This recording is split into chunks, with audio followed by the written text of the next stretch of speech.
ہو جائے تو ہم توبہ کریں، معصیت ہو جائے تو آج جو عمل میں رکھوں گا ان کا مقصد بھی یہ جو ہو جاتے ہیں انسان ہونے کے ناطے اس کو کیسے مٹایا جائے ان گناہوں کو۔ آئیے سب سے پہلا عمل قرآن سے کچھ 5 عمل رکھوں گا اور 20 باتیں جو حدیث سے میں رکھوں گا جو میں ملتی ہے۔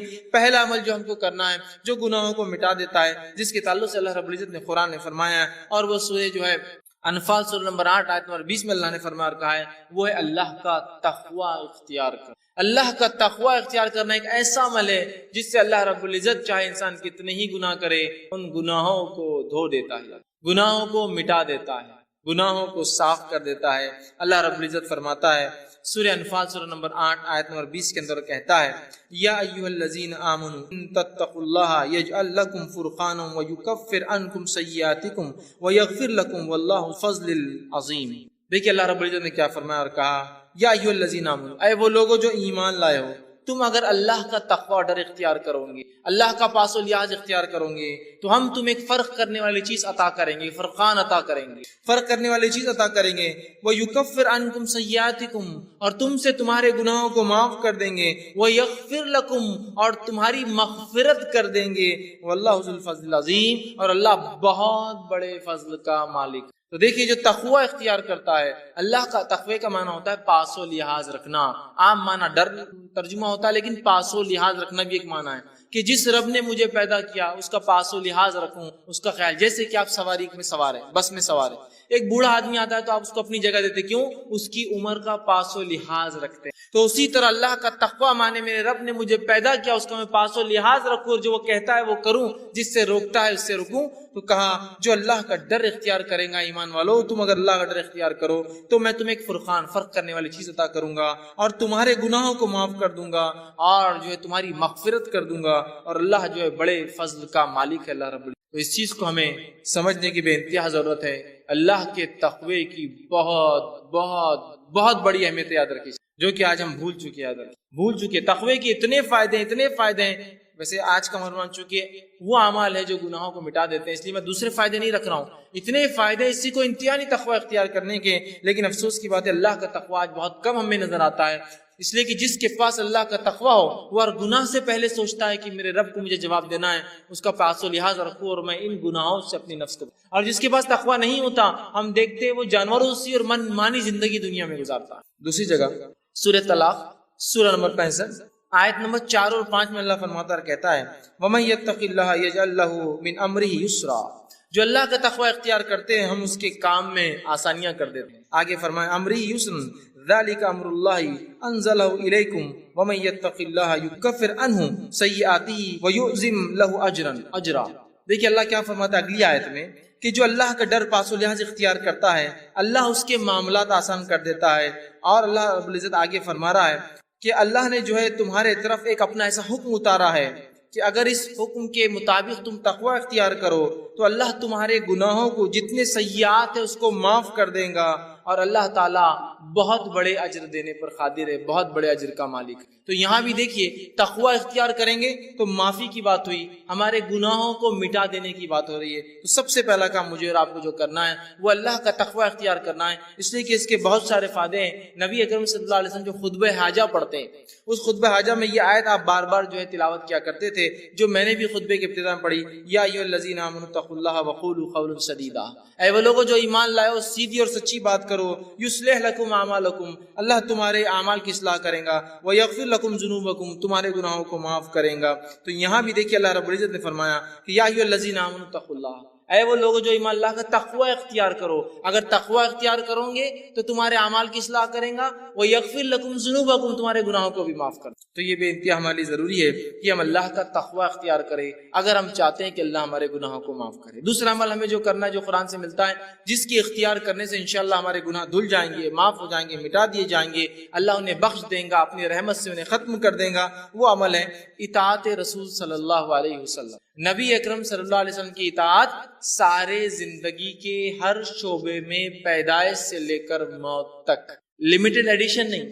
ہمارے پاس سنت کی بات، اتباع سنت کی بات بہت مختصر ہوتی ہے، کبھی کبھار ہوتی ہے نا، بہت مختصر۔ کب جب جھگڑا ہو جائے تو چل رہا ہو حدیث میں کیا آتا ہے چلو دیکھیں گے، عام اس میں نہیں، جب جھگڑا نہیں چلنے دو جو چل رہا ہے معاملہ۔ یہ بڑی اہم چیز ہے زندگی کے ہر شعبے میں، ہر شعبے میں کہ ہماری پیدائشیں کتاب و سنت کے مطابق، ہمارے جو ہے موت کتاب و سنت کے مطابق، ہمارے نکاح کتاب و سنت کے مطابق، ہمارے معاملات کتاب و سنت کے مطابق، ہمارا لین دین کتاب و سنت کے مطابق، ہمارے اخلاق کتاب و سنت کے مطابق، ہمارا اٹھنا، سب چیزیں نبی اکرم صلی اللہ علیہ وسلم کے مطابق ہو. یہ نہیں کہ بس زندگی کے مخصوص شعبہ میں تو اختیار کر لیے، باقی میں وہی معاملہ چل رہا ہے. اطاعت رسول صلی اللہ علیہ وسلم کا نتیجہ یہ سورہ آل عمران سورہ نمبر 3 آیت نمبر 31 میں اللہ نے فرمایا، جو خطبے میں نے آیت تلاوت کی، قل ان کنتم تحبون اللہ فاتبعوهم اللہ ویغفر لکم ذنوبکم واللہ غفور رحیم. اے نبی کہہ دیجئے، قل ان کنتم تحبون اللہ، اگر تم اس کا دعویٰ کرتے ہو کہ تم اللہ سے محبت کرتے ہو، فاتبعونی، تو تمہیں، اے نبی کہہ دیجئے لوگوں سے، اگر تم دعویٰ کرتے ہو اللہ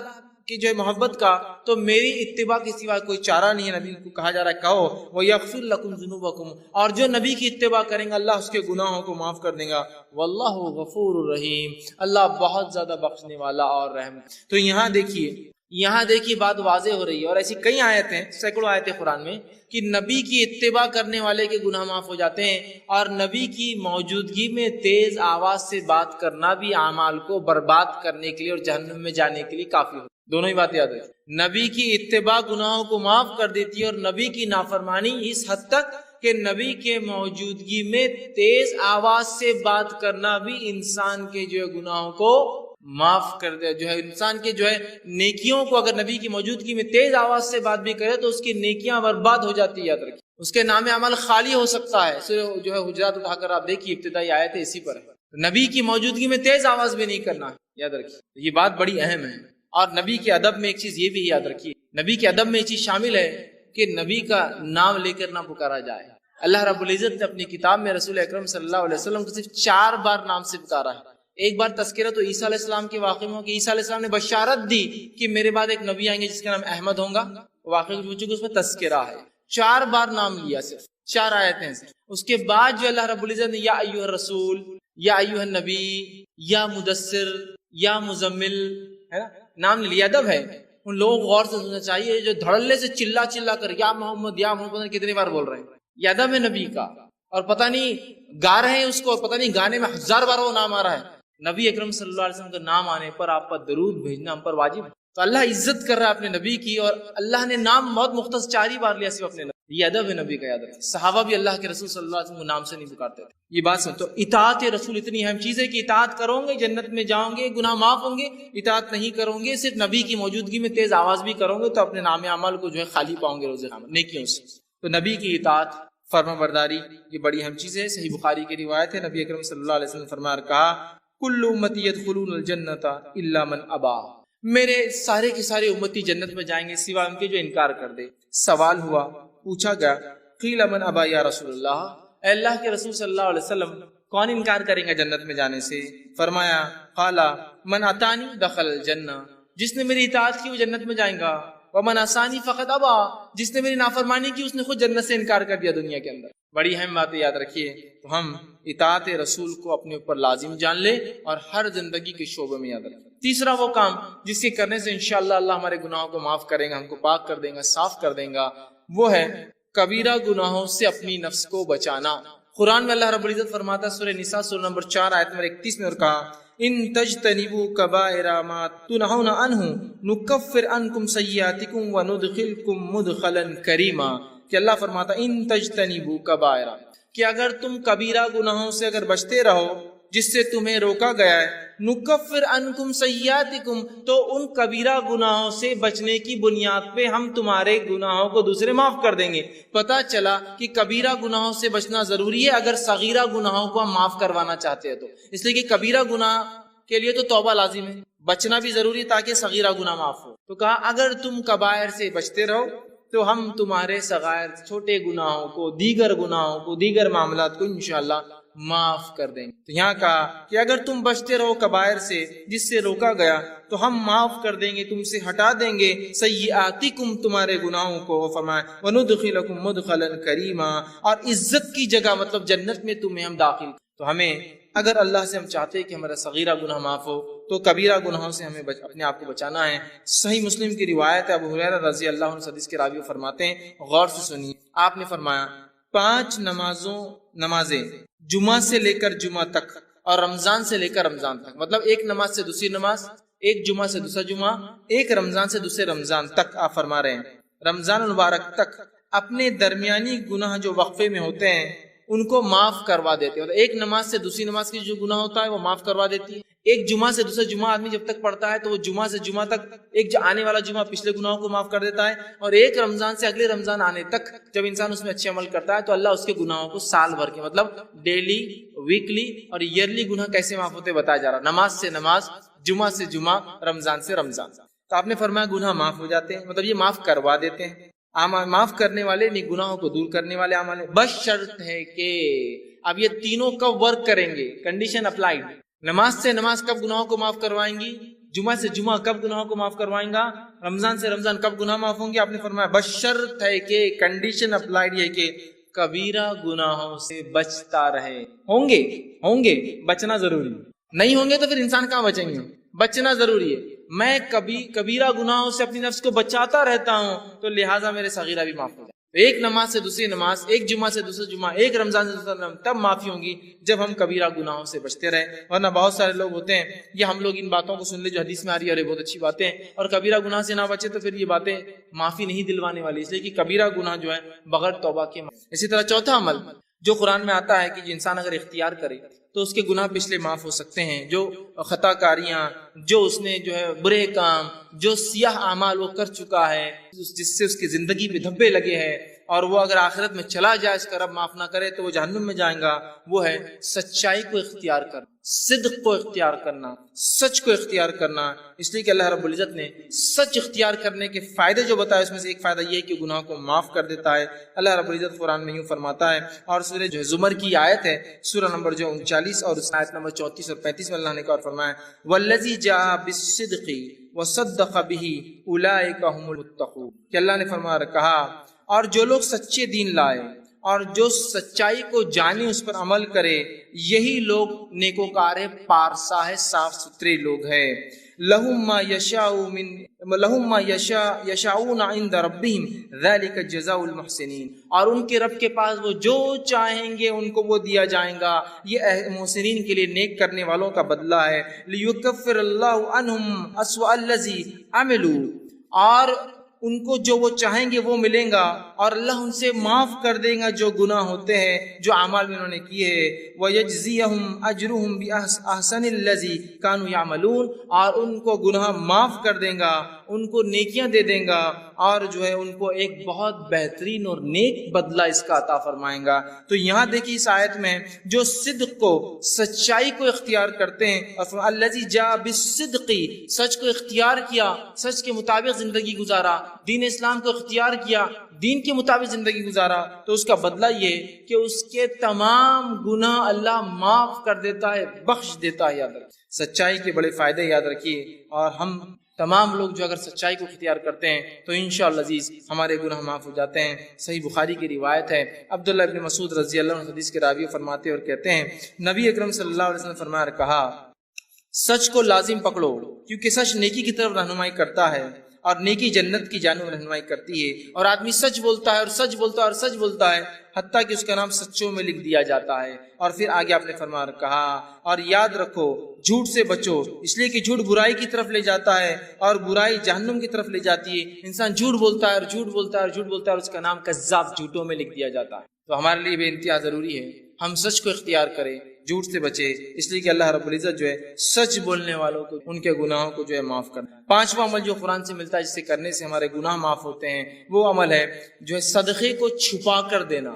صدقے کو چھپا کر دینا، بتا کر ظاہر کر کے نہ دینا. حالانکہ صدقے کو ظاہر کر کے دینا بھی جائز ہے، لیکن چھپا کر دینا یہ افضل عمل ہے. اللہ رب العزت فرماتا سورہ بقرہ سورہ نمبر 2 آیت میں 271 میں اللہ نے فرمایا کہا ان تبدوا الصدقات فنعما هي وان تخفوها وتؤتوها الفقراء فهو خير لكم ويكفر عنكم من سيئاتكم والله بما تعملون خبیر. اللہ فرماتا ہے اگر تم اپنے صدقات کو ظاہر کر کے دو تو یہ بھی اچھا ہے، لیکن اگر چھپا کر دو، مخفی دو، ڈھانپ کر دو تو یہ تمہارے لیے زیادہ خیر ہے جو تم فقیروں کو چھپا کر دو، یہ تمہارے لیے زیادہ بہتر ہے۔ اللہ اس صدقے کی برکت سے تمہارے گناہوں کو معاف کر دے گا، مٹا دے گا، ہٹا دے گا، تم سے دور کر دے گا، اور فرمایا سیئاتکم وبما تعملون خبیر، اور اللہ ہر اس عمل سے خبردار ہے جو تم کرتے ہو۔ تو صدقہ دکھا کر بھی دیا جا سکتا ہے اس سماج میں جہاں آپ کو لگتا ہے صدقہ دکھا کر دینے سے لوگ جوش میں آئیں گے اور عمل کریں گے، اور وہاں جہاں دیتے ہیں لوگ اور آپ بہتر سمجھتے چھپا کر دے تو وہاں بند مٹھی دینا افضل ہے، اس لیے کہ صدقہ چھپا کر دینے سے گناہ معاف ہوتے ہیں، گناہ ہٹا دیے جاتے ہیں، اللہ رب العزت نیکی ہمارے نام اعمال میں لکھتا ہے۔ یہ بہت بڑی بات ہے، ہمیں کوشش کرنا چاہیے کہ ہم صدقہ کریں اور چھپا کر کریں، اور اپنے صدقے کو منی والعزا دکھاوا کر کے جتلا کر بار بار یاد دلا کر کہ ہم نے تمہیں صدقہ دیا تھا ہم برباد نہ کریں۔ آئیے چھٹا عمل جو ہم کو ملتا ہے قرآن سے، جس کے کرنے سے ہمارے گناہ معاف ہو سکتے ہیں، اللہ مٹا دے گا، وہ ہے اللہ سے جو ہے ڈرنا، اور بغیر دیکھے ڈرنا۔ چونکہ ہم نے اللہ کو دیکھا نہیں، اس کے بعد بھی اس کی اگر کوئی شخص خشیت اختیار کرتا ہے، ڈر اختیار کرتا ہے، اللہ گناہ معاف کرتا ہے۔ یہ بات کو اللہ رب العزت سورہ ملک سورہ نمبر 66 آیت نمبر 12 میں فرما کہا، ان الذین یخشون ربهم بالغیب لهم مغفرۃ واجرا کبیر۔ اللہ نے فرمایا یقیناً جو لوگ اپنے رب سے بغیر دیکھے ڈرتے ہیں، خشیت اختیار کرتے ہیں، ان کے لیے اپنے رب کی طرف سے گناہوں کی معافی مغفرت ہے، اور بہت بڑا اجر آخرت میں ایسے لوگوں کے لیے رکھا جائے گا جو بغیر دیکھے اپنے رب سے ڈر کر گناہوں کو نہیں کرتے، نیکیوں کو کرتے ہیں، سبقت لیتے ہیں۔ سمجھ رہے ہیں آپ بات کو؟ کتنی اہم بات اس میں بتائی جو ہے قرآن کی آیت میں بتائی جا رہی ہے کہ ہم جو ہے اللہ کو بغیر دیکھے کا خشیت اختیار کریں، کہ اللہ تو ہمیں دیکھ رہا ہے، ہم تو نہیں دیکھ سکتے، اللہ دیکھ رہا ہے، اور نیکیاں کریں تو انشاءاللہ ہمارے گناہ اللہ رب العزت جو ہے معاف کر دیتا ہے اور جہنم سے ہمارے نجات کرتا ہے۔ اسی طرح ساتواں وہ عمل جس سے کرنے سے گناہ معاف ہوتے ہیں اور نیکیوں میں انسان کا اضافہ ہوتا ہے، وہ ساتواں عمل یہ ہے کہ انسان جو ہے وضو کرنے کے بعد 2 رکعت نماز پڑھے۔ بڑا اہم عمل، بہت چھوٹا سا عمل، اور اتنی فضیلت ہے اس کی۔ صحیح بخاری کی روایت ہے، آپ صلی اللہ علیہ وسلم فرمایا اور کہا، حدیث کے الفاظ دیکھیے ایسے ہیں کہ آپ صلی اللہ علیہ وسلم کے تعلق سے عثمان رضی اللہ عنہ فرماتے ہیں، اور ان کے غلام اس حدیث کو روایت کرتے ہیں جن کا نام حمران تھا، وہ کہتے ہیں کہ عثمان ابن عفان رضی اللہ عنہ نے ایک مرتبہ وضو کا پانی منگوایا، میں نے وضو کا پانی لایا، آپ نے وضو کو اچھی طرح کیا، پہلے اپنے ہاتھوں کو 3 بار دھویا، پھر جو ہے کلی کی اور ناک میں پانی 3 بار لیا، پھر چہرے کو 3 بار دھویا، پھر سیدھے ہاتھ کو کونیوں تک اچھے سے 3 بار دھویا، پھر الٹے ہاتھ کو کونیوں تک 3 بار اچھے سے دھویا، پھر سر کا مسح کیا، کانوں کا خلال کیا، اور اس کے بعد اپنے دونوں پیر، سیدھے پیر الٹے پیر کو ٹخنے تک دھوئے، اور اس کے بعد فرمایا اور کہا کہ جو شخص ایسا وضو کرے 3 بار جس طرح سے میں نے بتایا ہے، اور فرمایا اور اس کے بعد 2 رکعت نماز پڑھ لے، اس کو تحیۃ الوضو کہتے ہیں، یہ کر لے ایسا عمل وضو مکمل، پھر جا کے 2 رکعت نماز پڑھے، اس کو تحیۃ الوضو کہتے ہیں۔ تو وہ فرماتے ہیں رسول اکرم صلی اللہ علیہ وسلم نے فرمایا کہ اللہ اس کے پچھلے تمام گناہ معاف کر۔ لیکن اس حدیث میں ایک بات اور جو اضافی آتی ہے، دوسری روایتوں میں الفاظ آتے ہوئے، یہ ہے کہ وہ 2 رکعت نماز پڑھے وضو کے بعد، اور ایسی پڑھے کہ دل میں دوسرے کوئی خیالات نہ آئے، کوئی خیالات نہ آئے کہ یہ کیا ہو رہا ہوگا، وہاں کیا ہو رہا، بزنس سے کیا، یہاں جا، کوئی خیال نہ آئے، تو اس کے پچھلے سارے گناہ معاف کر دی جاتے ہیں۔ لیکن ایک بات میں یہاں ضرور رکھنا چاہوں گا، وہ یہ ہے کہ یہ تمام صغیرہ گناہ معاف ہوتے ہیں، کبیرہ گناہ بغیر توبہ کے معاف نہیں ہوتے، یہ بات یاد رکھیں، اس کے لیے توبہ ضروری ہے، اور بندوں کا حق ہے تو بندے سے معافی بھی ضروری ہوتی ہے، لیکن یہ صغائر سارے معاف ہو جائیں گے، صرف ایک عمل دیکھیے، اچھے سے وضو کرنا پرفیکٹلی، اور جا کے 2 رکعت نماز وضو، گناہ سارے اس کے معاف ہو جائیں۔ اسی طرح جو ہے صحیح بخاری کی روایت ہے، جو حضرت عثمان رضی اللہ عنہ جب وضو کر چکے تو کہنے لگے کہ تم کو ایک حدیث سناتا ہوں، مطلب انہوں نے وضو کیا اور حدیث سنائی دوسرے لوگوں کو، اور کہا رسول اکرم صلی اللہ علیہ وسلم نے جو ہے میرے سامنے ایسا وضو کیا، اور کہا جو شخص اچھے سے اس طرح سے وضو کرے اور پوری حدیث ان کو سنائی، اور اچھی طرح وضو کرنے کے بعد 2 رکعت نماز پڑھے، تو اس نے جتنے گناہ کیے ہوں گے اس نماز کی وجہ سے دوسری نماز تک، مطلب ایک نماز سے دوسری نماز تک وہ سارے گناہ بھی معاف۔ مطلب ایک انسان نے وضو کیا، وضو کرنے کے بعد ایک نماز پڑھی، سمجھ لیجیے تحیۃ الوضو نہیں، ایک نماز پڑھی، اگر یہ نماز کے بعد پھر دوسری بار وہ مسجد میں آتا ہے، پھر اچھے سے وضو کرتا ہے اور نماز پڑھتا ہے، تو یہ نماز سے وہ نماز تک بھی اس سے گناہ معاف ہو جاتے ہیں، اور اوپر والی روایت میں تھا کہ سارے گناہ معاف ہو جاتے ہیں۔ تو دیکھیے کتنی بڑی باتیں بتائی جا رہی ہے صرف وضو کر کے اچھے سے نماز پڑھنے پر۔ 8واں پوائنٹ جس کے کرنے سے 8ویں بات جس حدیث میں آتا ہے کہ گناہ معاف ہو سکتے ہیں، وہ یہ ہے کہ نماز کے لیے اچھے سے وضو کرنا، جہاں وضو کے بعد نماز پڑھنا گناہ کو معاف کرتا ہے، وہیں اپنی ذات سے وضو کرنا بھی گناہوں کو معاف کرتا ہے۔ جہاں اچھے سے وضو کر کے نماز پڑھنا ثواب دیتا ہے، وہیں صرف اچھے سے وضو کرنا بھی انسان کے گناہ معاف کر دیتا ہے۔ اس سے ایک بات جو پتہ چل رہی ہے اور بھی حدیث بھی آگے آ رہی ہے جو پتہ چلیں گے وہ یہ ہے، یہ تمام باتیں اس شخص کے لیے جو مسجد آتا ہے اور نماز پڑھتا ہے۔ نمازی جو نہیں ہے اس کے لیے سارے دروازے بند ہو جاتے دیکھیے خود ہو۔ دیکھیں وضو کون کرے گا؟ جو نماز پڑھتا ہے۔ تحیۃ الوضو کون پڑھے گا؟ جو نماز پڑھتا ہے۔ تحیۃ المسجد کون پڑھے گا؟ جو نماز پڑھتا ہے۔ نفل اور مؤکدہ اور فرض کون پڑھے گا؟ جو نماز پڑھتا ہے نا۔ تو یہ ثواب سارے نمازیوں کے لیے۔ اب جو آدمی نماز نہ پڑھتا ہو تو اندازہ لگائے اس کے گناہ کتنے بڑھ رہے ہیں اور صاف کرنے کا کوئی راستہ ہی نہیں ہے۔ تو مسجدوں سے اپنا راستہ رشتہ جوڑ لے، ہم یاد رکھیے، تاکہ جانے انجانے میں جو گناہ ہو رہے سب معاف ہوتے جائیں گے ایک کے بعد ایک۔ تو ایک وضو کرا، اچھے سے 2 رکعت پڑھی، سارے گناہ معاف۔ ایک وضو کے بعد نماز پڑھی، اگلے وضو کے بعد نماز پڑھی تو بیچ کے گناہ معاف۔ ساری باتیں تو نمازیوں کے تعلق سے آ رہی ہیں۔ آئیے، وضو خود کرنے سے بھی گناہ معاف ہو جاتے ہیں، اللہ رب العزت گناہوں کو معاف کرتا ہے۔ صحیح مسلم کی روایت ہے، رسول اکرم صلی اللہ علیہ وسلم کے تعلق سے ابو ہریرہ رضی اللہ عنہ فرماتے اور کہتے ہیں، کیا میں تمہاری رہنمائی نہ کروں ایسے کاموں پر جن کی وجہ سے اللہ تعالیٰ تمہارے گناہوں کو مٹا دے؟ اللہ کے رسول نے فرمایا، کیا تمہاری رہنمائی کروں، میں گائیڈنس کروں تمہارا ایسے اعمال کی طرف جن کے کرنے سے اللہ تمہارے گناہوں کو مٹا دیں گا اور ان کے درجات بھی بلند کریں گا، تمہارے مقامات بھی بلند کریں گا؟ اور لوگوں نے کہا اللہ کے رسول صلی اللہ علیہ وسلم کیوں نہیں، آپ ذرا بتائیے۔ تو آپ صلی اللہ علیہ وسلم نے فرمایا اور کہا، وضو کا پورا کرنا جو ہے سختی اور تکلیف میں، وضو کو اچھے سے کرنا کمپلیٹ، سختی اور تکلیف سے مراد سردی کے دن ہے، پانی ٹھنڈا ہے، گرمی کے دن ہے، پانی گرم آ رہا ہے، اوپر ٹھنڈا گرم ہو چکا ہے دن بھر میں، ہے نا، ہوتا ہے نا۔ تو سردی اور گرمی میں، چونکہ ہم جس علاقے میں ہوتے ہیں ہم کو گرمی کا وضو نہیں معلوم، سردی کا وضو معلوم، صرف تکلیف دہ ہوتا ہے وہ۔ گرمی کا وضو بھی اگر آپ کو دیکھنا ہے تو آپ کبھی دیکھ سکتے ہیں۔ ایک مرتبہ میرا راجستھان کا سفر ہوا پروگرام کے سلسلے میں، وہاں میں گیا، ایک مقام پہ اترا تو صاحب مجھ سے کہنے لگے، آپ کیا غسل لیں گے؟ میں نے کہا بہت سفر میں تھکان ہو گئی، بڑا پسینہ، گرمی تھی۔ تو کہا بیٹے یہ برف کی سیل ڈال دو وہ بکیٹ کے اندر جا کر۔ وہ پریشان ہوں گے، برف کی سیل بکیٹ میں کیوں ڈال دوں؟ اور واقعی میں انہوں نے اچھا کیا تھا، برف کی سیل ڈالی تھی بکیٹ میں، ورنہ وہ پانی اتنا گرم تھا کہ آپ ہاتھ بھی نہیں لگا سکتے اس کو، کیونکہ گرمی کی وجہ سے وہاں سردی میں جتنا ٹھنڈا ہوتا ہے گرمی میں پانی اتنے 50 ڈگری 60 ڈگری تک چلا جاتا ہے، آپ اسے نہ وضو کر سکتے ہیں نہ اسے نہا سکتے ہیں۔ یہاں آپ نے فرمایا تکلیف اور مشقت میں، چاہے سردی کی وجہ سے ہو چاہے گرمی کی وجہ سے ہو، اچھا وضو کرتا ہو، پرفیکٹ وضو۔ یا ایک معنی یہ بھی ہو سکتا ہے بیمار ہے، بہت مشکل ہوتی ہے کچھ حصوں پہ کرنا، پھر بھی وہ اچھے سے کرتا ہے، رک کر انتظار کر کے۔ یا ایک معنی یہ بھی ہو سکتا ہے معذور ہے، بہت تکلیف ہوتی ہے کہ پھر بھی اچھے سے وضو کرتا ہے اپنے رب کو راضی کرنے کے لیے۔ تو کہا تکلیف میں، حدیث کے الفاظ سے تکلیف ہے، باقی سردی کی ہو سکتی، گرمی کی ہو سکتی، معذوری کی ہو سکتی، بیماری کی ہو سکتی ہے، اور مسجد کی طرف جو ہے اپنے قدم بڑھاتا ہے، جاتا ہے۔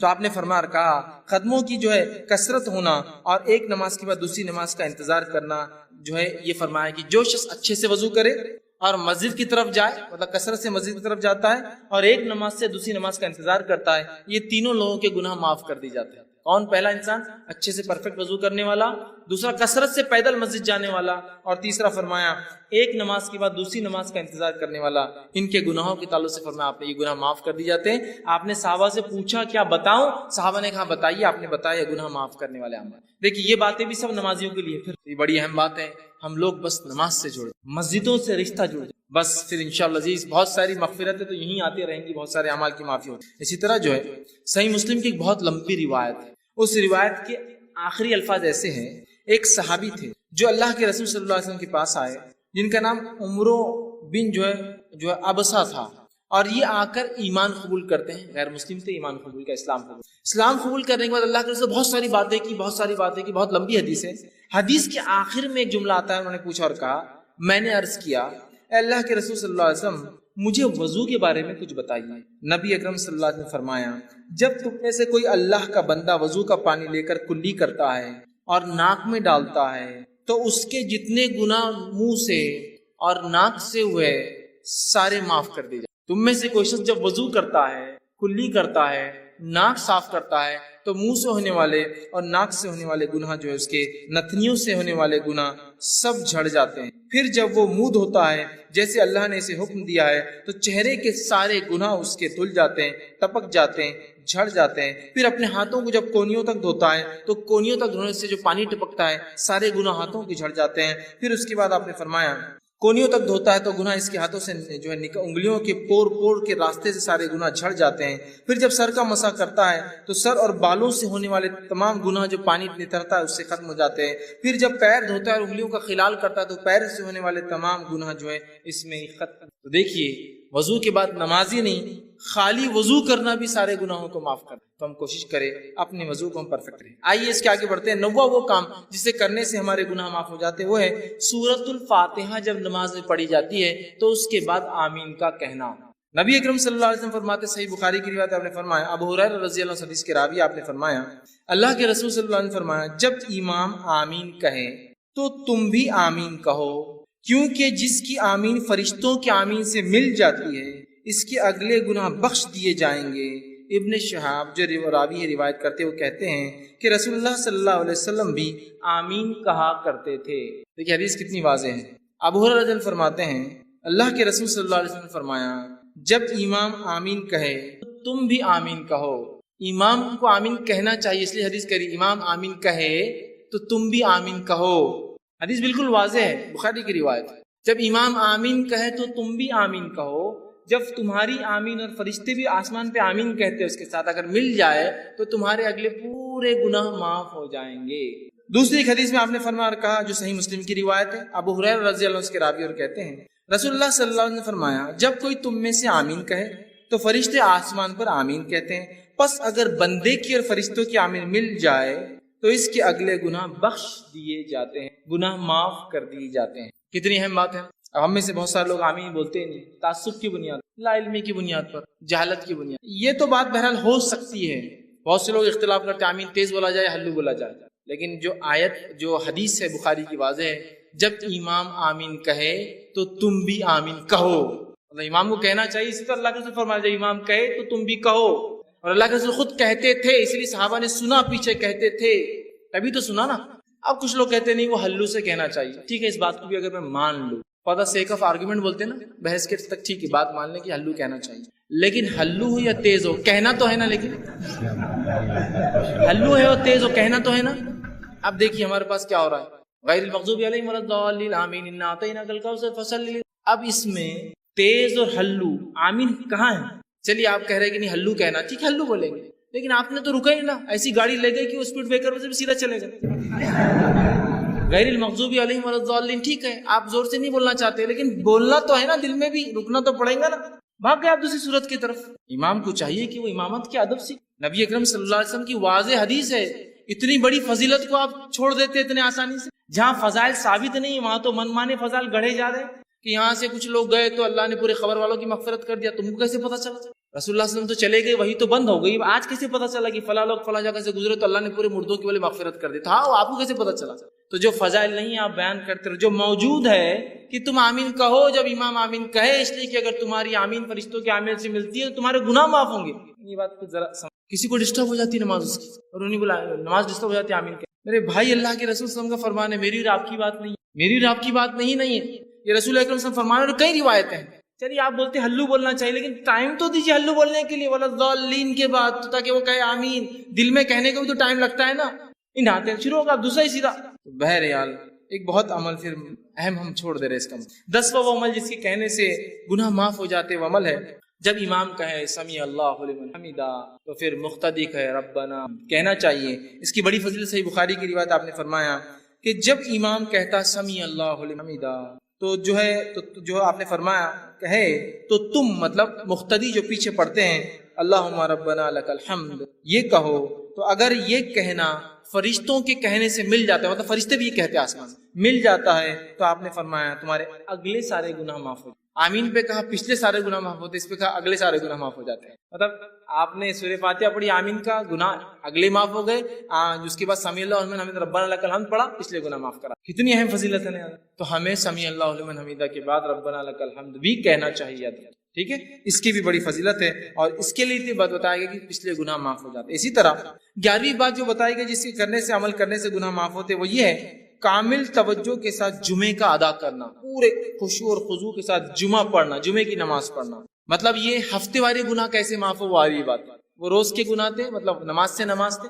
اب ویکلی گناہ کیسے معاف ہو سکتے ہمارے جمعے سے جمعہ. آپ نے فرمایا کہا بخاری کی روایت ہے، سلمان فارسی رضی اللہ عنہ حدیث کے راوی ہے، وہ کہتے ہیں کہ اللہ کے رسول صلی اللہ علیہ وسلم فرمایا کہا جو آدمی جمعے کے دن غسل کرتا ہے اور اتنا پرفیکٹ جہاں تک ہاتھ جاتا ہے اپنے آپ کو اچھے سے صاف کرتا ہے، اچھے سے دھوتا ہے، پھر فرمایا صفائی کرتا ہے جہاں تک بھی ہاتھ جاتا ہے، پھر اپنے تیل میں سے تیل لگاتا ہے، مطلب اپنے بالوں میں تیل لگاتا ہے، پھر اپنے گھر والوں کی خوشبو میں سے خوشبو لگاتا ہے، مطلب اگر میسر نہ ہو، خود کی نہ ہو، تو گھر والوں کی خوشبو بھی لگا سکتا ہے، لے کر خوشبو لگاتا ہے، عطر لگاتا ہے۔ پھر کہتے ہیں پھر نکلے اور مسجد میں آئے اور اگلی صفوں میں بیٹھے، آگے بیٹھے جا کر۔ اس کے بعد جو ہے 2 آدمیوں کو الگ نہ کرے، مطلب پیٹ انگال کے نہ جائے، 2 آدمیوں کو الگ نہ کرے، اگلی صف میں جا کے بیٹھے، اور اس کے بعد جتنی نماز اس کے مقدر میں ہوتی نماز کو ادا کرے، مطلب جتنی ہو سکتی نفل پڑھے، سنت و نوافل کا اہتمام کرے۔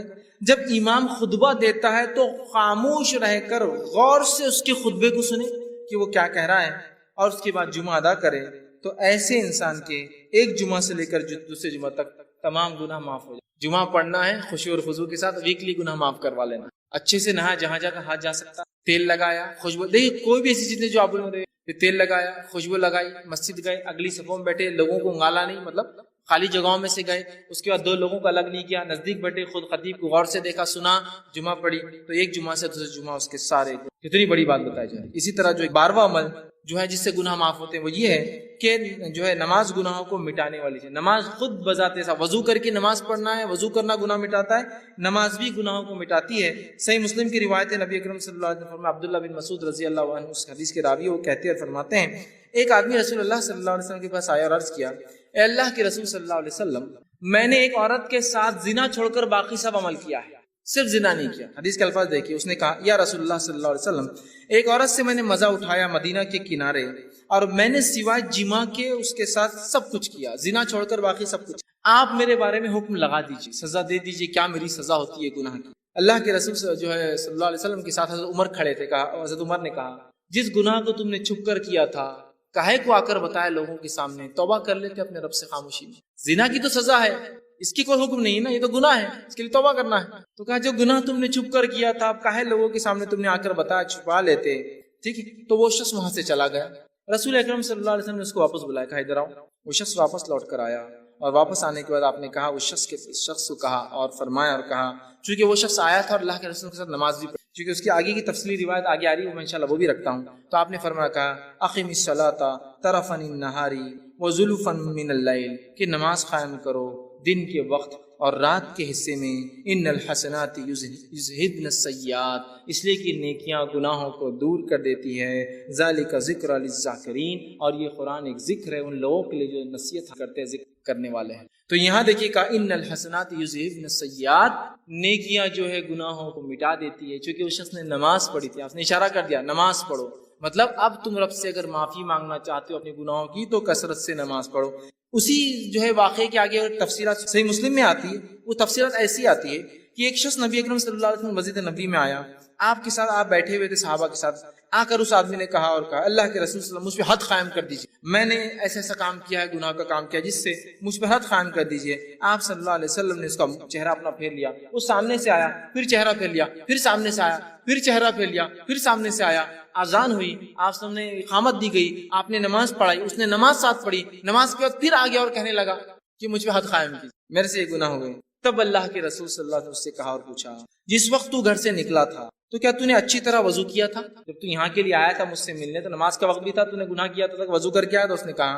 اس نے کہا کیوں نہیں، میں نے کیا تھا اللہ کے رسول صلی اللہ علیہ وسلم۔ پھر فرمایا کہ ہمارے ساتھ تو نے نماز بھی پڑھی؟ تو اس نے کہا ہاں میں نے آپ کے ساتھ نماز بھی پڑھی ہے۔ تو آپ نے فرمایا، کہا اللہ نے جو ہے تجھے بخش دیا ہے اور تیری کوئی حد نہیں ہے، اللہ نے تجھے معاف کر دیا ہے، تیری کوئی حد نہیں یاد رکھی۔ تو یہ روایت اس طرف اشارہ کر رہی ہے کہ انسان جس سے گناہ ہو جاتے ہیں، گناہ ہوئے ہیں جو پاسٹ میں پچھلی زندگی میں اس نے کیے ہیں، اب لوگوں کے سامنے جا کر رسوا ہونے کی ضرورت نہیں، اپنے رب کے سامنے کثرت سے نماز پڑھے، اس لیے کہ نمازیں ان الحسنات یذہبن السیئات، نیکیاں گناہوں کو دھو ڈالتی، مٹا دیتی۔ تو ہم نماز کی دیکھیے فضیلت ہے، اس لیے میں نے شروع میں کہا تھا نماز پڑھنے والوں کے بڑے فائدے، اس لیے کہ وہ بہت ساری فضیلتوں کا فائدہ یوں ہی اٹھا لے رہے بغیر سوچے سمجھے۔ اسی طرح صحیح بخاری کی روایت ہے، رسول اللہ صلی اللہ علیہ وسلم نے کہا کہ جو فرشتے شخص کے لیے دعا کرتے رہتے ہیں جو اپنی نماز کی جگہ اس وقت تک بیٹھا ہوتا ہے، جیسا جہاں نماز پڑھی اور وہیں بیٹھا ہوتا ہے جب تک کہ جو ہے اس کا وضو ٹوٹ نہ جائے، فرشتے اس کے لیے مغفرت کی دعا کرتے ہیں، اللہ اس کو معاف کر، اس کو بخش دے، اس پر رحم۔ جب کوئی وضو کرتا ہے، مسجد آتا ہے، نماز پڑھتا ہے اور جس جگہ نماز پڑھی وہیں بیٹھا ہے، ذکر کر رہا ہے، اذکار کر رہا ہے، تب جب تک وہ وضو میں رہتا ہے تب تک فرشتے اللہ کے دعا کرتے ہیں، اللہ اسے معاف کر، اس پر رحم کر، اس کی مغفرت کر، اس کو بخش دے۔ نماز پڑھنا بہت بڑا عمل ہے، یاد رکھیے، اس کو ہم کریں، یہ معاف کر۔ اسی طرح 13واں وہ عمل جس کے کرنے سے اللہ سبحانہ تعالیٰ ہمارے گناہوں کو معاف کرتا ہے وہ یہ ہے، اتنا آسان عمل ہے کہ جس کی کوئی انتہا نہیں یاد رکھی اس عمل کی، اور نبی اکرم صلی اللہ علیہ وسلم نے اس عمل کے تعلق سے ہمیں بتایا، صحیح بخاری کی روایت ہے، حدیث کے الفاظ دیکھیے اس طرح سے، بخاری کی روایت آپ نے فرمایا، ابو ہریرہ اس کے راوی اور وہ کہتے ہیں رسول اللہ صلی اللہ علیہ وسلم فرمایا اور کہا، جو شخص دن میں 100 مرتبہ سبحان اللہ و بحمدہ کہتا ہے، جو شخص دن میں 100 مرتبہ سبحان اللہ و بحمدہ کہتا ہے، اس کے گناہ مٹا دیے جاتے ہیں، خواہ سمندر کی جھاگ کے برابر ہو۔ صرف 100 مرتبہ کیا پڑھتا ہے؟ سبحان اللہ و بحمدہ۔ اپنے رب کی پاکی جو شخص 100 مرتبہ دن میں سے بیان کرتا ہے، اس کے تمام گناہ معاف کر دی جاتے ہیں، حتیٰ کہ اگر وہ گناہ سمندر کی جھاگ کے برابر بھی ہو۔ یہ تمام باتیں صغائر کے تعلق سے، صغیرہ گناہ کتنے بھی ہو، سبحان اللہ و بحمدہ 100 مرتبہ پڑھے، گناہ معاف۔ صحیح بخاری کی دوسری روایت اس میں ابو ہریرہ رضی اللہ عنہ فرماتے، اللہ کے رسول صلی اللہ علیہ وسلم فرمایا اور کہا، اور آپ نے فرمایا، 2 کلمے ایسے ہیں جو رحمان کو بڑے پیارے ہیں، زبان پر بہت ہلکے اور میزان میں بہت بھاری پڑیں گے، سبحان اللہ و سبحان اللہ العظیم۔ تو یہاں پہلی روایت میں کہا سبحان اللہ و، جو شخص 100 مرتبہ پڑھتا ہے، اگر اس کی برائیاں گناہ سمندر کے جھاگ کے برابر بھی ہو تو یہ اس کو مٹا دیتا۔ تو ہم کوشش کریں کثرت سے اس ذکر کو کریں۔ 100 مرتبہ میں سمجھتا ہوں بہت آسان ہے، ہر نماز کے 20 باندھ لے تو 100 ہو جاتے، بہرحال کوئی چاہے تو ایک ساتھ بھی پڑھ سکتے۔ اسی طرح جو ہے 14واں وہ عمل 14 جو ہے وہ عمل جسے کرنے سے گناہ مٹ جاتے ہیں، اس عمل کے تعلق سے آپ نے فرمایا، اور وہ عمل ہے جسے 100 گناہ معاف ہو جاتے ہیں، 100 سنس معاف ہو جاتے ہیں۔ وہ کیا ہے؟ ابو ہریرہ رضی اللہ عنہ فرماتے، صحیح بخاری کی روایت، آپ نے فرمایا اور کہا، جو شخص لا الہ الا اللہ وحدہ لا شریک لہ لہ الملک ولہ الحمد وہو علی کل شیء قدیر، ایک دن میں 100 بار کہتا ہے لا الہ الا اللہ وحدہ لا شریک لہ لہ الملک ولہ الحمد وہو علی کل شیء قدیر، عام زبان میں اس کو چوتھا کلمہ بولتے ہیں۔ جو شخص اس کو 100 مرتبہ پڑھتا ہے تو آپ نے فرمایا اس کا ثواب کیا ہے؟ 10 گردن آزاد کرنے کا ثواب، 10 غلاموں کو آزاد کرنے کا ثواب، 100 نیکیاں لکھی جاتی، 100 اس کے بارے میں جو ہے جس کو کہیں گے گڈ ڈیڈز لکھے جاتے ہیں، نیکیاں لکھی جاتی ہیں۔ پھر فرمایا اس کی 100 نیکیاں لکھی جاتی ہے اور 100 برائیاں اس کی مٹا دی جاتی ہے، اور شیطان کے وسوسوں سے، شکنجے سے، اس کے جو ہے بہکانے سے، پھسلانے سے وہ شخص جو ہے شام تک محفوظ رہتا تھا۔ جب سے پڑھا صبح سے لے کر شام تک محفوظ رہتا۔ دیکھیے کتنا آسان کلمہ ہے، اس کلمے کو جو 100 مرتبہ، 10 غلام آزاد کرنے کا ثواب، 100 نیکیاں لکھ دی جاتی ہے، 100 برائیاں مٹ جاتی ہے، اور اس صبح سے لے کر شام تک شیطانی پورے حملوں سے وہ اپنے نفس کو محفوظ کر لے۔ تو ہم کوشش کریں کثرت سے جو ہے اس کلمے کو پڑھے، بہت آسان ہے۔ اسی طرح 15واں عمل جس کے پڑھنے سے جو ہے گناہ معاف ہوتے، جو حدیث میں آتا وہ یہ ہے نماز کے بعد تسبیحات کا کہنا۔ نماز کے تسبیحات کا کہنا، صحیح مسلم کی روایت ہے، آپ صلی اللہ علیہ وسلم فرمایا اور کہا، جو شخص ہر نماز کے 33 مرتبہ سبحان اللہ، 33 مرتبہ الحمدللہ اور 33 مرتبہ اللہ اکبر کہتا ہے، جو کہ 99 ہوتے ہیں، اور پھر 100 کہتا ہے، مطلب 100 بار کہتا ہے لا الہ الا اللہ وحدہ لا شریک لہ لہ الملک ولہ الحمد وہو علی کل شیء قدیر، وہ پچھلا کلمہ جو تھا۔ تو آپ نے فرمایا کہ اس کی جو ہے ساری خطائیں معاف کر دی جائیں گی، اگرچہ سمندر کے جھاگ کے برابر کیوں، پورے اس کے گناہ معاف کر دی جاتے ہیں، چاہے سمندر کے جھاگ کے برابر کیوں نہ ہو۔ کتنا آسان ہے نا، 33 مرتبہ سبحان اللہ، 33 مرتبہ الحمدللہ، 33 مرتبہ اللہ اکبر، آخر میں کہنا ہے لا الہ الا اللہ وحدہ لا شریک لہ لہ الملک ولہ الحمد وہو علی کل شیء قدیر۔ اور رسول اکرم صلی اللہ علیہ وسلم ہر نماز کے بعد یہ کیا کرتے تھے، آپ کا یہ معمول تھا، یاد رکھیں، عادت شریفہ تھی کہ ہر نماز کے بعد یہ ذکر و اذکار، اور بھی ہے لیکن اس میں یہ بھی شامل آپ ہمیشہ کیا کریں۔ ہم بھی کوشش کریں کہ ہر نماز کے بعد معمول بنا لیں کہ ہم ان تسبیحات کو جو ہے پڑھیں۔ 16واں وہ عمل جس سے کرنے سے گناہ معاف ہونے کی جو بشارت دی گئی، بات بتائی کہ وہ یہ نیک لوگوں کی مجلس میں بیٹھنا، اللہ کا ذکر جہاں ہو رہا ہے اس مجلس میں بیٹھنا، یہ ہے اس کا ثواب یہ کہ اس سے بھی پچھلے گناہ معاف کر دی جاتے ہیں، انسان کی مغفرت کر دی جاتی ہے۔ صحیح مسلم کی روایت ہے، بہت لمبی حدیث، ابو ہریرہ رضی اللہ عنہ حدیث کے راوی ہے۔ اس حدیث کے اندر ہے کہ فرشتے جو ایسی مجلسوں کو ڈھونڈتے رہتے ہیں جہاں اللہ کا ذکر ہوتا ہے، جب وہ ایسی مجلسوں کو پا لیتے تو ایک دوسرے کو اشارہ کرتے ہیں کہ ویسی مجلس مل گئی جہاں اللہ کا ذکر ہو رہا ہے، اور پھر سارے فرشتے آ جاتے ہیں اور وہ فرشتے جمتے جاتے ہیں، حتیٰ کہ جو ہے بہت اوپر تک، جو آسمان تک جو فرشتے جو قطار در قطار جو جم جاتے ہیں، اور جو ہے اس کے بارے میں پھر جو ہے اللہ رب العزت ان سے پوچھتا ہے، حالانکہ اللہ کو پتا ہوتا ہے کیا ہے، تو اللہ پوچھتا ہے کہ میرے بندوں کو کیسے پایا، وہ کیا کر رہے تھے؟ تو کہا اللہ وہ جو ہے تجھ سے جنت کا سوال کر رہے تھے، اور کیا کس چیز سے پناہ مانگ رہے تھے؟ اے اللہ وہ تیرے بندے جو جمع تھے وہ جہنم سے پناہ مانگ رہے تھے۔ تو اللہ رب العزت فرشتوں کو گواہ بناتا اور کہتا ہے، اے فرشتوں تم اس چیز پہ گواہ رہنا کہ میں نے ان بندوں کو جو ہے بخش دیا ہے، ان کو جو ہے معاف کر۔ تو فرشتے کہتے ہیں اللہ، اس مجلس میں ایک شخص ایسا تھا جو اپنے کام کے لیے آیا تھا، اور آ کر بس آیا تھا، یوں ہی بیٹھ گیا، تو اللہ رب العزت فرماتا ہے کہ بندو میں نے اس کو بھی معاف کر دیا، اس لیے کہ ایسی مجلس میں بیٹھنے والا بے نصیب نہیں ہو سکتا، بد نصیب نہیں ہو سکتا۔ مطلب ان مجلسوں کے فضائل دیکھیں، یہ اللہ کا ذکر ہوتا ہے، اور ہمارا معاملہ ہے کہ جو اللہ کا ذکر ہوتا ہے وہ مجلس سے بہت ہم کو کاٹا آتا، ہم کو بہت مشکل ہوتی ہے، ارے اب جاؤ بیٹھو۔ ہاں باقی دوسری مجلسوں میں تو بلا کر، میسج کر کے، گاڑی میں بٹھا کر اپنے طرف سے پیسہ خرچ کر لے جایا جاتا ہے، لیکن اللہ کے دین کی بات جہاں ہو رہی ہے نہیں ہو رہا ہے، اور دین کی بات بھی سننے میں مزہ اور بد مزہ والا معاملہ چلتا ہے۔ جمعے کا خطبہ سننے میں بہت مزہ آ گیا، آج بہت مزہ آ گیا، یہ کیسا مزہ آتا ہے میرے کو سمجھ میں نہیں آتا۔ دین کی بات سیکھنا ہے، مزہ اور بہت مزہ آ گیا آج، ارے وہ وہاں مزہ نہیں آتا، وہ مقرر ہے کرے بہت مزہ آتا، ارے انہوں نے مزہ نہیں آتا۔ دین کی بات سیکھنا، اس مجلس کے فضائل تو سنیے، یہ نہیں کہا کہ وہاں بہت اچھا مقرر ہے، بہت مزے والی باتیں کر رہا ہے، تم کو ساری مجلس کا تذکرہ جو اللہ کا ذکر، چھوٹی ہو سکتی ہے بڑی ہو سکتی، تو اللہ پوچھتا ہے، فرشتے ڈھونڈتے رہتے ایسی مجلسوں کو، جب پا لیتے دوسروں کو بلاتے، جمع ہو جاتے آسمان تک، اللہ کو حالانکہ سب پتہ ہے، پھر بھی اللہ پوچھتا ہے کیا، کہاں پایا، کیا کر رہے تھے، کیا مانگ رہے، تو کہا اللہ جنت کا سوال کرتے ہیں، کس چیز سے بچنا چاہتے تھے اللہ، تجھ سے جہنم سے جو ہے بچنا چاہتے ہیں، اللہ کہتا ہے فرشتوں گواہ رہنا میں نے معاف کر دیا۔ فرشتے کہتے ہیں اس مجلس میں ایسا انسان تھا جو یوں ہی آ کر بیٹھا تھا، اللہ نے کہا، اللہ سبحانہ تعالیٰ فرماتا ہے یہ مجلس ایسی نہیں ہے جس میں بیٹھنے والا جو ہے بد نصیب ہو، مطلب وہ بھی اس کا فائدہ اٹھا لیتا۔ اندازہ لگائیے اللہ کے ذکر کا کتنا بڑا فائدہ ہے، ہم کوشش کریں ایسے مجلسوں میں جائے اور اس کا اہتمام کرے کہ اللہ کا ذکر ہو، ورنہ ہمارے پاس جو مجلسیں ہوتی ہے دنیاوی بات، فالتو باتیں، اور پتہ نہیں کیا کیا مجلس سجتی، مجھے بہرحال بتانے کی ضرورت نہیں، کوئی حرام کاریوں کی مجلس سے سجا رہا ہے، کوئی برائیوں کی مجلس سے سجا رہا ہے، لوگوں کو دعوت دی جاتی ہے، اور جب دینی مجلسوں کا بات آتا ہے لوگوں کے آنکھ پہ کانٹے کھڑے ہو جاتے ہیں، اس لیے کہ وہاں بہت مشکل ہوتا ہے، وہاں مشکل ہوتا ہے، بہرحال اس کو سمجھ نہیں۔ اسی طرح 17واں وہ بات، وہ گناہ، وہ عمل جس سے کرنے سے گناہ معاف ہوتے ہیں، وہ یہ ہے کہ گناہ کی بات فرمایا اللہ کی طرف رجوع ہونا، گناہ ہوا اللہ کی طرف رجوع ہو جائیے کہ اللہ مجھ سے یہ گناہ ہوا، اور توبہ کرنا فوراً یہ گناہوں کو معاف کر دیتا ہے۔ ابو ہریرہ رضی اللہ عنہ حدیث کے راوی، بخاری کی حدیث ہے، آپ صلی اللہ علیہ وسلم نے فرمایا کہا، حدیث کچھ اس طرح سے کہ نبی اکرم صلی اللہ علیہ وسلم سے جو ہے آپ نے فرمایا کہا، ایک بندہ ہے جو گناہ کرتا ہے اور گناہ کرنے کے بعد عرض کرتا ہے اللہ مجھ سے گناہ مجھے معاف کر دے، اللہ تعالیٰ کہتا ہے فرشتوں سے، اے فرشتوں میرا ایک بندہ ہے جسے معلوم اس کا ایک رب ہے، اور وہ اس کو معاف بھی کر سکتا ہے اور اس کو سزا بھی دے سکتا ہے جو ہے، اور جو ہے میں نے اس کو جو ہے معاف کر دیا۔ پھر وہ بندہ دوسرا جو ہے ایک اور بار پھر خطا کرتا ہے، پھر وہ کہتا ہے اللہ مجھے معاف کر، اللہ کہتا ہے فرشتوں میرا ایک بندہ ہے جسے پتا ہے اس کا ایک رب ہے جو معاف بھی کرتا ہے اور گرفت بھی کر سکتا ہے، اور میں نے اس کو جو ہے معاف کر دیا۔ پھر وہ خطا کرتا ہے، پھر کہتا ہے اللہ مجھ سے گناہ ہوا، اللہ کہتا ہے فرشتوں میرا ایک بندہ ہے جو جانتا ہے اس کا ایک رب ہے جو معاف بھی کرتا ہے لیکن پکڑ بھی کرتا ہے، اگر وہ جانتا ہے کہ دونوں ہو سکتا ہے، تم گواہ رہنا اس نے مجھ سے 3 بار معافی مانگی اور میں نے اس کو جو بخش دیا، اور اس کو گناہ ہوتے ہی فوراً معافی مانگنا۔ لیکن میں نے شروعات میں بات واضح کر دی تھی، اس کا ہرگز معنی یہ نہیں کہ آپ گناہ کریں اس لیے کہ اب بتایا جا رہا ہے اتنے جلدی معاف ہو جاتے ہیں، جیسے بہت سارے لوگ ہوتے ہیں، لوگوں کو خوب تکلیفیں پہنچاتے ہیں، خوب اذیتیں دیتے ہیں، اور اس کے بعد کہاں چلے گئے وہ صاحب؟ حج کو چلے گئے، حج کو چلے گئے۔ ایک صاحب مجھے بتانے لگے کہ میں ایک صاحب کے پاس گیا، وہ ایک سنستھا سوسائٹی چلاتے تھے، میں نے ان کو پیسہ دیا جاب کے لیے، وہ مجھے 5-6 سال ٹھگا دیا، کچھ جاب واب نہیں ملی۔ اس کے بعد میں ایک بار گیا اور کہا اب تو پیسے دے دو، اللہ تم کو معاف نہیں کرے گا، تو بولے میری معافی پہلے ہی ہو گئی۔ تو صاحب نے کہا ایسے کیسے؟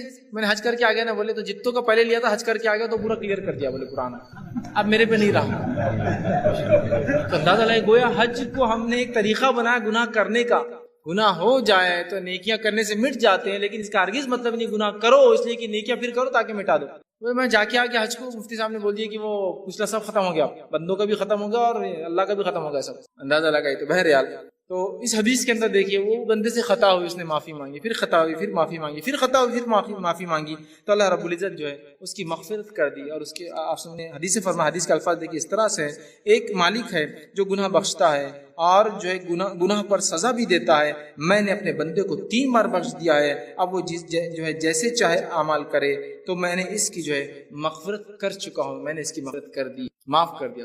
اس سے پتہ چلا جیسے ہی ہم سے گناہ فوراً کیا کرنا چاہیے، اللہ سے گناہ کی معافی مانگنا چاہیے۔ یہ نہیں کہ گناہ ہو تو انتظار کرے، گناہ کرتے ہی معافی مانگ لے انسان، لیکن ہم جب گناہ کرتے ہیں تو جان کے کرتے گناہ ہے اور اس لیے معافی نہیں مانگتے کہ اگلی بار کرنا ہے، ابھی ختم تھوڑی ہوا، نہیں ابھی تو شروعات یہی ہے، ابھی 1-2-4 سال ایسے ہی چلیں گا، اس کے بعد دیکھا جائے گا۔ تو گویا نیت بھی نہیں وہ معافی مانگنے کی، گناہ ہوا کہ وہ شخص معافی مانگ رہا ہے، اللہ بس خطا ہوگی مجھ سے، احساس ہے اس کو کہ میں غلط کام کر رہا ہوں، یا احساس ہے لیکن توبہ نہیں، کیوں؟ ابھی کنٹینیو کرنا ہے نا اس چیز کو۔ اور توبہ کی شرائط میں سے ایک شرط یہ بھی کہ اس کو عمل کو آئندہ نہ دہرائے، یہ نہیں کہ بس توبہ کر لی اور پھر وہ عمل جاری ہے، پھر وہ عمل جاری ہے، وہ شخص ایک غلطی کر رہا ہے توبہ کر رہا ہے، دوسری غلطی ہو رہی توبہ کر رہا ہے، تیسری غلطی ہو رہی توبہ کر رہا ہے رب سے فوراً. یہ طریقہ یاد رکھے. تو ہمیں بھی چاہیے غلطی ہو فوراً توبہ کرنا. 18واں وہ عمل جو ملتا ہے جس سے کرنے سے انسان کے گناہ معاف ہوتے، وہ یہ ہے لوگوں سے جو ہے تکلیف کو دور کرنا. لوگوں سے تکلیف کو دور کرنا. صحیح مسلم کی روایت ہے، آپ صلی اللہ علیہ وسلم فرمایا کہا، ابو ہریرہ رضی اللہ عنہ حدیث کے راوی، حدیث کے الفاظ اس طرح سے آپ نے فرمایا، جو ایک شخص جو ہے راستے میں جا رہا تھا، اس نے راہ میں کانٹوں والی ایک شاخ دیکھی، کانٹوں والی ایک شاخ، جھاڑ کی جو تھی کانٹوں والی ایک شاخ دیکھی تو اسے راستے سے ہٹا دیا. اللہ تعالیٰ نے اس نیکی کی جو ہے اس کی قدردانی کے بدلے اس کو بخش دیا، اس کی مغفرت کر دی. کس کے بدلے میں؟ راستے سے ایک کانٹے دار شاخ ہٹانے کی وجہ سے ایک انسان کی اللہ نے کیا کی؟ مغفرت کر دی، صرف کانٹے دار شاخ. صحیح مسلم کی ایک دوسری روایت ہے، اس کے الفاظ اس طرح سے ہے کہ ابو ہریرہ رضی اللہ عنہ فرمایا کہ اللہ کے رسول صلی اللہ علیہ وسلم نے فرمایا کہا، جنت میں ایک شخص کو میں نے دیکھا جو ہے گھوم اور پھر رہا تھا، گھومتے پھرتے دیکھا. جب پوچھا گیا کہ جنت میں کیسے اور کیسے گھوم پھر رہا ہے تو بتایا گیا کہ اس نے ایک درخت تھا، جھاڑ تھا جو راستے میں تکلیف دے رہا تھا، اس شخص نے اس جھاڑ کو کاٹ دیا جو لوگوں کو تکلیف دے رہا تھا. اللہ نے اس کے بدلے جو ہے اس کی مغفرت کر دی اور اس پر رحم کر دیا اور اس کو راستے سے ایک جھاڑ کو جو تکلیف دے رہا تھا ہٹا دیا. اس سے پتہ چلتا ہے کہ تکلیف کو راستے سے ہٹانا، لوگوں کو تکلیف دینے والی چیزوں کو ہٹانے سے کیا ہوتی ہے؟ اللہ ہمارے گناہوں کو معاف کرتا ہے، ہماری معاف. اب اللہ ہم پر رحم کرے، ہم راستے میں تکلیف دہ چیز جاننے کو اپنا مقصد حیات سمجھنے لگ گئے ہیں نا. اچھا خاصا روڈ ایک جھاڑ لگا دو، بولے جھاڑ لگائیں گے تو پھر دکان کا ٹپ آگے کر دیں گے، پھر کمرے کو آگے بڑھا لیں گے، پھر سب آگے بڑھ جاتا ہے. پھر اگلے 2 4 10 12 سال کے ایک اور جھاڑ آگے لگا دو، پھر اس کو کیج بنا دو، پھر اس تک ایک دیوار، پھر گھر تھا 10 فٹ پیچھے اور ابھی 12 فٹ روڈ پہ آ گیا. دھیرے دھیرے جھاڑ لگاتے جاؤ، گھر آگے بڑھاتے جاؤ. اس شخص نے ایک جھاڑ جو راستے میں تکلیف دے رہا تھا کاٹ دیا. عام اعتبار سے جھاڑ نہیں کاٹنا چاہیے، یاد رکھیے، بلا وجہ، لیکن ضرورت تھی.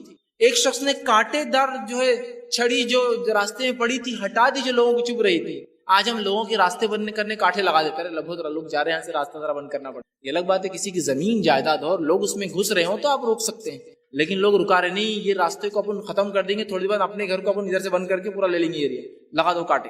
لوگوں نے لانا نہیں ہوتا ہے، گلی جا کے ختم ہوتی ہے، جس کا آخری گھر ہے وہ ادھر کا بھی لینا شروع کر دیتا ہے. دھیرے دھیرے کچرا، کانٹے، غلاظت اور ایریا کیپچر آپ نہیں کر سکتے. کوئی راستے کو بند یاد رکھیے، کسی بھی قسم کا ہو، کتنا ہی چھوٹا اور بڑا ہو، یاد رکھیے کھلا رکھنا ہے راستوں کو، ہم کو یاد رکھیے. تو راستے کو اس نے ہٹا دیا.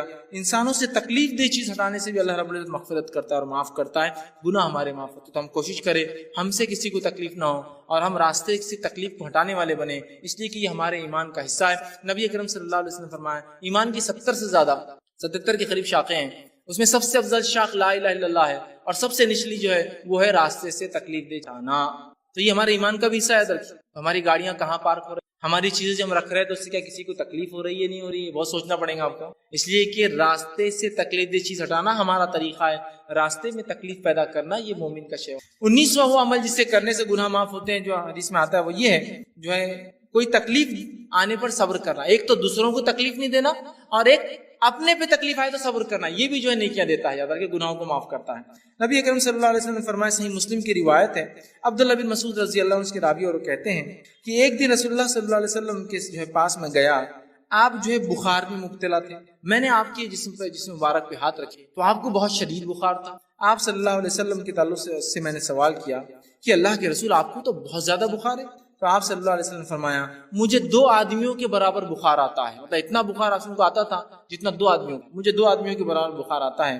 ٹھیک ہے. تو عبداللہ ابن مسعود رضی اللہ عنہ فرماتے تو آپ کو اجر بھی دوہرا ہوگا؟ تو کہا مجھے اجر بھی اس کی وجہ سے دوہرا ملتا ہے. پھر فرمایا کہ کوئی ایسا مسلمان نہیں جس کو تکلیف پہنچے، بیماری ہو، کوئی تکلیف ہو، مگر اللہ تعالیٰ اس کے بدلے میں اس کے گناہ معاف کر دیتا ہے. جیسے ایک سوکھے درخت سے اس کے پتے جھڑ جاتے ویسے اس کے گناہ جھڑ جاتے. دوسری ایک حدیث کے اندر الفاظ اس طرح سے مسلم کی روایت ہے، جابر بن عبداللہ رضی اللہ عنہ بیان کرتے ہیں کہ اللہ کے رسول صلی اللہ علیہ وسلم جو ہے مسیب جو ہے رضی اللہ عنہ ایک صحابیہ تھے، ٹھیک، ان کی یہاں گئے، ان کو بخار آیا ہوا تھا تو انہوں نے بخار کو برا بلا کہا، بخار کو. تو اللہ کے رسول صلی اللہ علیہ وسلم نے فرمایا کہا کہ بخار کو برا بلا مت کہو، یہ تو ابن آدم کے گناہ مٹا دیتا ہے اور آدم کے بیٹے کی خطاؤں کو یوں دور کر دیتا ہے جیسا بھٹی سے میل کچل نکل جاتا ہے نا، ویسے ہی جب انسان بخار میں ہوتا ہے تو اس کے سنس، اس کے گناہ، اس کے بیڈ ڈیڈز اس طرح دھل کے نکل جاتے ہیں، جیسے جو ہے میل کچل جو ہے لوہے سے گرم کرتے ہیں تپاتے ہیں تو نکل جاتا ہے، اس طرح سے. تو بخار آنا،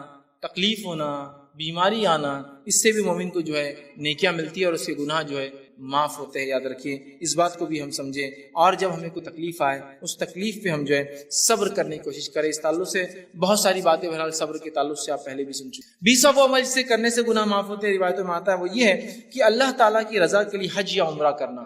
اللہ تعالیٰ کی رضا کے لیے حج یا عمرہ کرنا. صحیح مسلم کی روایت ہے, آپ صلی اللہ علیہ وسلم فرماتے ہیں, ابو ہریرہ رضی اللہ عنہ حدیث کے راوی, انہوں نے کہا کہ اللہ کے رسول صلی اللہ علیہ وسلم نے فرمایا, جو کوئی اس گھر مطلب بیت اللہ میں آیا, نہ اس میں شہوت رانی کی باتیں, نہ اس میں کوئی ایسا عمل کیا جو حج کو خراب کرتا ہے, اور نہ ہی جو ہے شہوت رانی کی باتیں کی, نہ گناہ کیا, تو حج کے بعد یہ ایسا پلٹتا ہے اپنے گھر جیسے اس کی ماں کے پیٹ سے ابھی اس نے جنم لیا.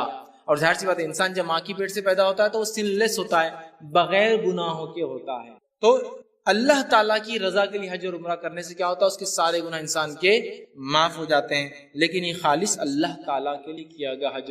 اور ایک روایت میں الفاظ صحیح مسلم کے اس طرح سے ہے, جس کے ابو ہریرہ رضی اللہ عنہ راوی وہ فرماتے ہیں, اللہ کے رسول صلی اللہ علیہ وسلم نے فرمایا, ایک عمرہ دوسرے عمرے تک کے درمیان کے تمام لرزشوں کا کفارہ بن جاتا ہے. ایک عمرے سے دوسرا عمرہ جب انسان کرتا ہے تو بیچ کے تمام گناہوں کی لرزشوں کا یہ کفارہ بن جاتا ہے. تو حج اور عمرہ اللہ کے لیے ہم خالص کریں, یہ گناہوں کے مٹانے کا سبب بنتا ہے. اللہ ہم پر رحم کرے. ہم نے اپنی عبادتوں کو دکھاوا اور ریا کا ایک ذریعہ بنا دیا. حج بھی کرتے ہیں تو اس لیے کرتے ہیں کہ اب سب نے گھر میں کر لیا تو اب سب ہم کو بول رہے تم نے نہیں کیے, کہ تم نے نہیں, چلو میں بھی چل جاتا ہوں. اندازہ لگائیے, حج اس لیے کر رہے ہیں کہ اتنی دعوتیں کھا لی ہے لوگوں کی کہ اب شرم آ رہی ہے, تو لہٰذا اب اپنے بھی ضروری حج کو جانا چاہیے تاکہ کوئی آ کے ہمارے گھر بھی. اندازہ لگائے اس حد تک ہو رہا ہے. تو حج کو ہم دکھاوے کے لیے نہیں, خالص اللہ کے لیے کریں, سارے پچھلے گناہ معاف. دیکھیے پہلے نماز کے تذکرہ آیا, اب حج کا آ رہا ہے. فرائض سب سے اہم چیز ہے, یاد رکھیے اس کو ادا کرنا, یہ سب سے بڑی چیز ہے, اور یہ گناہوں کے معاف کرنے سب سے بہترین ذریعہ, اللہ سے نزدیک ہے سب سے بہترین. فرائض کے بعد نفل کرنے سے اللہ اور خوش ہوتا ہے. خالی نفل کچھ کام کے نہیں جب تک فرائض نہ.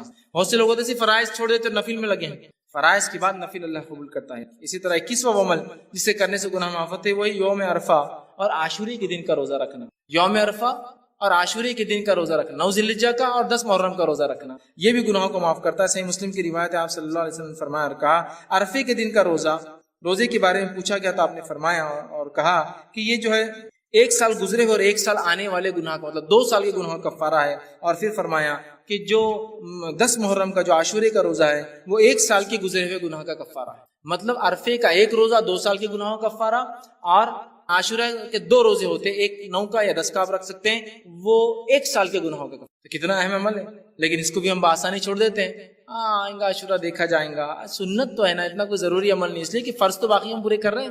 بہت اہم عمل اس لیے کہ پچھلے 1 سال اور اگلے 1 سال کے گناہ معاف 1 روزے سے, اور 2 روزے سے 1 سال کے گناہ معاف. اس سے بڑا کیا ہو سکتا ہے کہ ایک دن 10-12 گھنٹے 15 گھنٹے بھوکا رہنا اور اللہ سے 1 سال کی مغفرت کروا لینا. یہ بڑی اہم بات ہے, یاد رکھیے, بہت سمجھنے کی ضرورت ہے. اور کوئی بھی عمل کو معمولی نہ سمجھے, ہم دین کے کرنے کی کوشش کریں. اسی طرح 22واں عمل جو ہم کرنے سے ہمارے گناہ معاف ہو سکتے ہیں, وہ رمضان سے متعلق ہے. وہ یہ ہے کہ رمضان کے روزے رکھنا.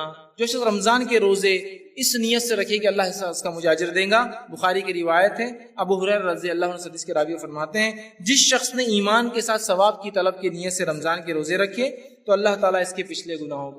تو دیکھیے رمضان کے روزے, پھر روزے کی بات آ گئی, پہلے نماز کی بات آئی, پھر حج کی بات آئی, اب روزے کی بات آ رہی.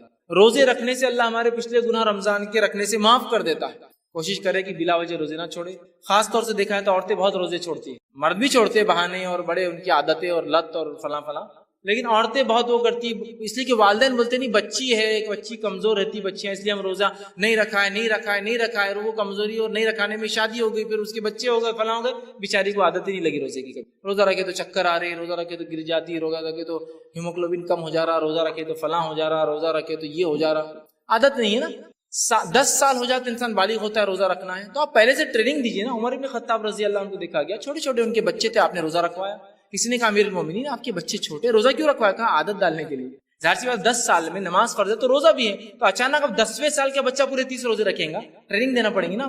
5-6 سال کا تو 2-4 رکھا, 7 سال کا تو 10 رکھا, 8 سال کا ہوا تو 10-15 رکھا, 9 سال کا ہوا تو 20 رکھا, 10 سال میں آیا تو ظاہر سی اب 30 رکھنے کی طاقت آ گئی, اس لیے ٹرینڈ ہو چکا ہے. بہرحال یہ کرنے کی ضرورت ہے, رمضان کے روزے رکھنا. اسی طرح 23واں عمل جسے کرنے سے جو ہے اللہ سبحانہ تعالیٰ پچھلے گناہوں کو معاف کر دیتا ہے, وہ 23واں عمل یہ ہے کہ جو شخص رمضان کی رات میں قیام کرے, نماز پڑھے. اس لیے کہ آپ نے فرمایا اور کہا, بخاری کی روایت ہے, جس شخص نے رمضان کی راتوں میں قیام کیا ایمان اور اس حالت میں کہ اللہ سے ثواب طلب کرنے کی نیت سے, اس کے پچھلے سارے گناہ معاف. اس میں کہا من صام رمضان ایمان و احتساب, جس نے رمضان کے روزے رکھے ایمان اور احتساب اس نیت سے کہ اجر دے تو اس کے پچھلے گناہ. یہاں کا من قام رمضان, جس نے رمضان میں قیام کیا, نماز اور اس نیت سے کہ اللہ اجر دے گا، اس کے پچھلے گناہ معاف، تو رمضان کے قیام کو عملی نہ سمجھے، کوشش کرے کہ ہم رمضان میں خوب سے خوب قیام کرے، زیادہ سے زیادہ کرے، تاکہ ہم اس اجر اور ثواب کے مستحق ہوں کہ پچھلے سارے گناہ۔ اسی طرح جو ہے 24واں وہ پوائنٹ جس کے تعلق سے آتا ہے کہ جو شخص رمضان سے وہی متعلق ہے جو عمل کرنے سے گناہ معاف ہوتے ہیں، لیلۃ القدر میں قیام کر۔ رمضان میں تو ہے، لیلۃ القدر کا بھی آتا ہے۔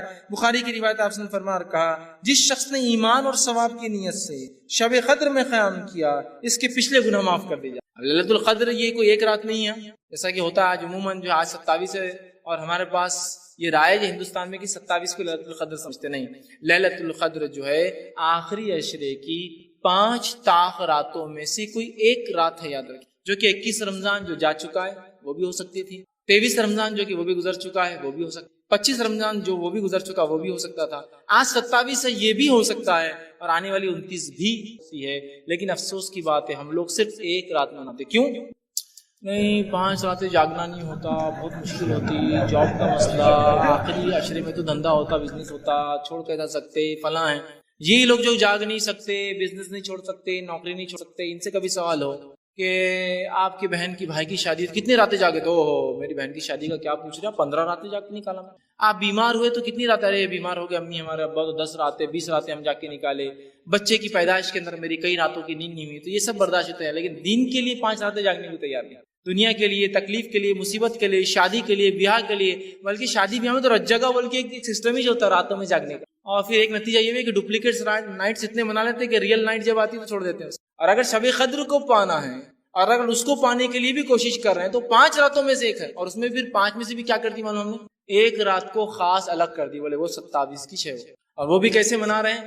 اس کے منانے کا بھی ڈھنگ بہرحال ایک سے ایک انداز لوگوں نے اپنائے ہوئے ہیں، اس لیے کہ بہت سے لوگوں کے تو شاید اب تک بھی نمبر نہیں لگے ہوں گے توا اسپاٹ پر، اب نمبر آئیں گا ان کا، عشاء کے بعد سے لائن میں کھڑے ہوں گے، کباب کی دکان پر، چکن کی دکان پر، توا اسپاٹ پر، ڈھابے پہ نمبر لگے ہوئے ہوں گے ابھی کہ ابھی مجھے کھانا، تو کیا پھر منانا ہے تو یہ طریقہ ہے اس کا، یہ کرنا ہے اس کا۔ بہرحال یہ سمجھنے کی ضرورت ہے۔